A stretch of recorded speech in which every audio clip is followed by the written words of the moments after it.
ఎన్ని తప్పులని ఈరోజు చూపిస్తుంది. ఒక్క ఇన్సిడెంట్ ఎన్ని తప్పుల్ని, ఎన్ని అరాచకాలని చూపిస్తుంది. 100 రూపాయల టికెట్ పెట్టే అంత అతిపెద్ద క్రౌడ్ వచ్చేలాంటి పరిస్థితి ఉన్న జాతర అది. అంటే ఈ ఆలయ నిర్వాహకులు దోసుకుంటున్నట్టేగా. దాని మీద కూడా ఒక ఎంక్వైరీ జరగాలి కదా.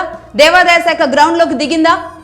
ఒక తల్లి ఈరోజు తన బిడ్డని 2 చేతులతో పట్టుకొని, నా బిడ్డ ఇలా ముద్దలాగా చనిపోయింది, 2 నెలల నా బిడ్డ ముద్దలాగా ఒక కట్టెలాగా మారిపోయి ఈరోజు తమ చేతుల్లో ఒక మూటలాగా మిగిలిపోయింది అన్న బాధని ఈరోజు సమాజం మొత్తాన్ని ఎక్కిరిస్తుంది. ఆ తల్లి చూపిస్తున్న ఆ మూట ఏదైతే ఉందో సమాజాన్ని సిగ్గుపడేలాగా చేస్తుంది, నాయకుల్ని, పాలకుల్ని, అందరినీ. ఎందుకంటే ఇది ఒక రాజకీయ రగడగా మారుతుంది.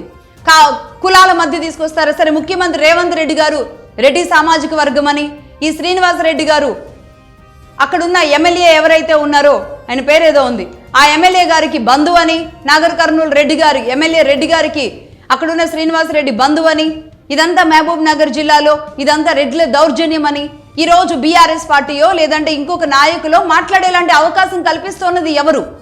ఇలాంటి ఘటనలు జరిగినప్పుడు నీ అనే తరతమ భేదాలు లేకుండా నిర్ణయం తీసుకోవాల్సింది పరిపాలనలో ఉన్నవాళ్ళు కాదా?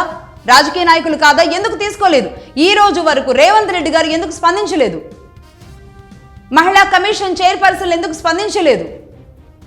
సుమోటోగా తీసుకుని ఈరోజు హ్యూమన్ రైట్స్ కమిషన్ సుమోటోగా తీసుకుని కేసు ఫైల్ చేస్తే తప్ప ఎందుకు ఎవరు ఇప్పటి వరకు నాయకులు ఎందుకు స్పందించలేదు? ఇంతకుముందే పొన్నాల లక్ష్మయ్య గారు లాంటి వాళ్ళు మాట్లాడినట్టున్నారు, వాళ్ళు శిక్షార్హులే అని. శిక్షార్హులే కాదు, ఇలాంటి వాళ్ళని నడి రోడ్డు మీద నించోబెట్టి ఏం చేయాలి?